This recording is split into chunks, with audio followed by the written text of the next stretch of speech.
Hello and welcome to day 17 of 30 Days of Doodles. Today we are doing 3 adventure style doodles, 3 outdoors doodles for all of your adventure travel spreads and ideas and lists. So we'll get started with a pine tree. So there are tons of ways to draw pine trees, and if you go online and look, there's going to be all kinds of ways. This is my favorite way. So I start off with a small triangle at the top, and then we're just going to build triangles out from there. So the next one down, the bottom corners come out a little farther, and then the most bottom one I like to make very obtuse and make those corners stick out a bit far, and the distance you put between your layers is up to you, and also how many layers you add. So now along each of those bottom edges we're going to add some rough shapes, like some jagged edges, just to give it some texture, and then we'll pick up our black pen and we'll go around each of these sections to finish it off.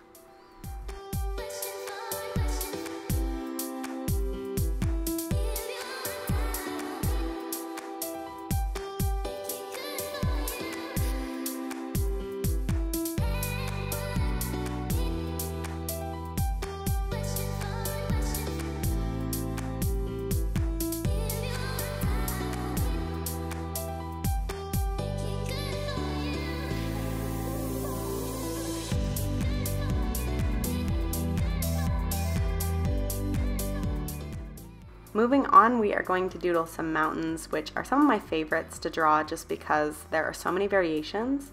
So we're just going to start out with some different sized triangles, and they're all going to kind of be touching on the edges. So I started with a taller one, and then a shorter, wider one, and then finished off with an even shorter one. So now what I'm doing is I'm just adding some organic shapes to the edges of these mountains, since they aren't going to be perfectly straight. And then I'm drawing out ridge lines like mountains would have, so is if they're extending past and they're a little jagged. On the second mountain I'm adding that little dip, and then on the third one I'm adding a couple little dips just to give it that added character and more natural mountain feel. So we'll go over all these lines with our pen before we go in and add the finer details.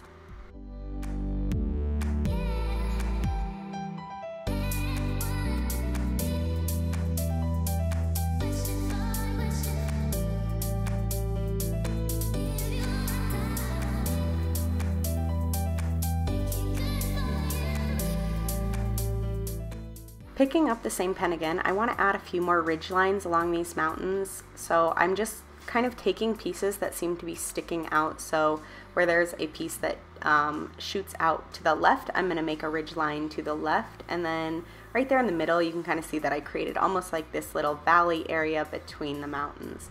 So now the last thing I'm doing is completely optional. I've seen people do it differently, and you can use dots or you can just draw snow on the mountaintops.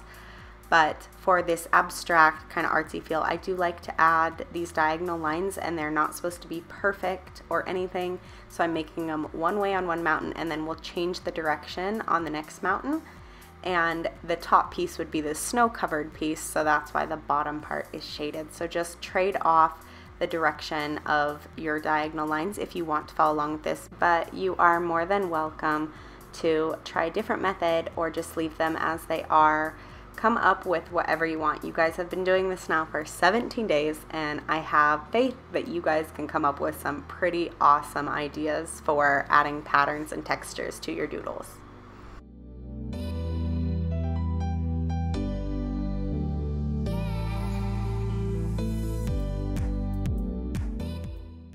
Our last doodle is going to be a pull behind camper. So we're going to start off with a horizontal rectangle, and then we are going to turn that into our camper. So we're going to round out that back left corner so that it's not so sharp and jagged, and then we're going to add this bumper along the bottom, which is just this very long narrow oval, and then add the hitch on there, and then we'll draw our wheel on the back where we want it to be, so just a circle. And then we need to add all the details, so the door and the window, before we move on to figuring out the even finer details.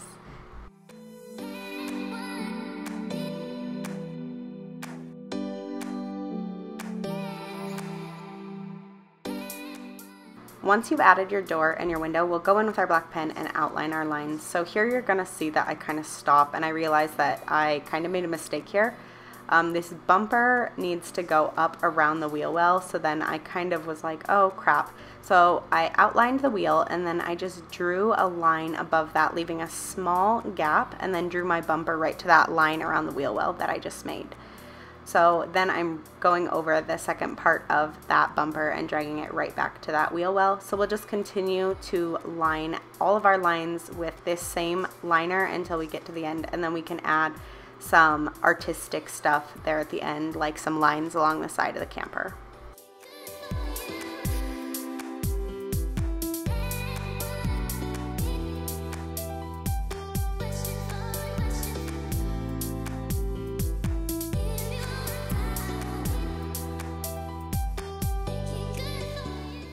So for my example, what I'm going to do is I'm going to add another 2 layers of circles right here inside the wheel, just for the hubcap.